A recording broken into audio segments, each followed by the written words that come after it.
ha, ha, xo. Adashmasam 3 ta tovush eshitdingiz. Arab tilida bu arab tilidagi 3 xil x. Bizning o'zbek tilida yumshoq va qattiq deymiz, lekin ikkala tovush bir xil eshitiladi va bitta tovush chiqadi.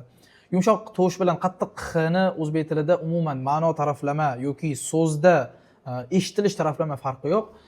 Ham, hamda so'zlari kabi yoki Hasan, Husan, Muhammad, Ahmad so'zlari kabi o'zimiz ham ikkilanib qolamiz, o'zimiz ham o'ylab qolamiz qaysi x bilan o'qiladi va qaysi x bilan yoziladi. Arab tilidagi 3 xil x, 3 xil x, 3 xil tovush, 3 xil nutq, 3 xil ma'no, kerak bo'lsa ma'nosiga ham ta'sir qiladi. Xo'p, bu narsani birinchi bitta misol qilib beray, keyin bu harflarni yana chuqur sharhlab beraman. Misol uchun arham, arham, arham. Menimcha 3 xil tovush eshitdingiz va 3 xil so'z tuyuldi. Agar bizning o'zbek tilida bo'lganda siz bir-biriga yaqin tovush eshitardingiz. Ham yoki hamda kabi. Arab tilida 3 xil tovush eshitdingiz va bu to'g'ridan-to'g'ri ma'nosiga ham ta'sir qiladi. Misol uchun arham desam, yo'g'onroq, qo'polroq ma'nolarda keladi.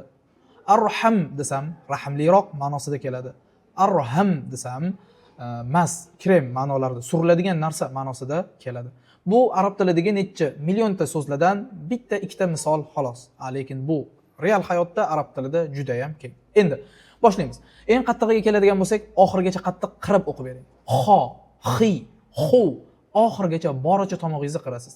Bu narsa boshida ozgina qiyin tuyulishi mumkin, lekin bu odamga juda ham yordam beradi. Ayniqsa boshida mashq qilayotgan paytlaringiz tomog'ingiz o'ta qurib ketadi va agar tomog'ida balg'am bo'ladigan bo'lsa, kimnidir tomog'ida gripp bo'ladigan bo'lsa, bu harfni o'qishga qiynaladi. Lekin bu o'z-o'zidan ta'siri bor.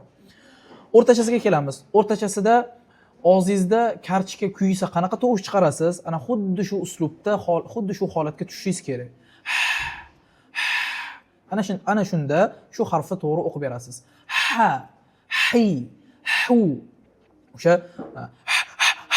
shaklga borib qolasiz, holatga borib qolasiz kuyganda.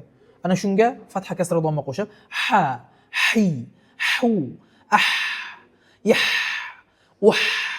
Iloji boricha shu holatda tasavvur qilmaguningizcha bu harfni to'liq chiqara olmaysiz. Shuning uchun ham shu holatga tushib o'qiysiz. Agar tusha olmayapman deydigan bo'lsangiz, yana bitta tavsiya qilaman.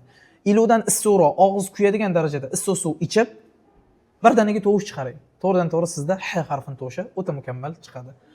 Chiqqanidan keyin shu tovushni qatdan chiqardingiz. Shuni his qilishga harakat qiling. Ana o'shanda chiqarib olasiz. To'g'ri, boshida og'zingiz ozgina kuyadi, lekin mayli, bitta harfni chiqarib olganingiz qoladi. Uchinchi eng yumshog'i safardan charchab kelsangiz, qanaqa mayin tovush chiqarasiz? Yumshoq tovush chiqarasiz. Ana xuddi shu uslubda chiqarib berishingiz kerak.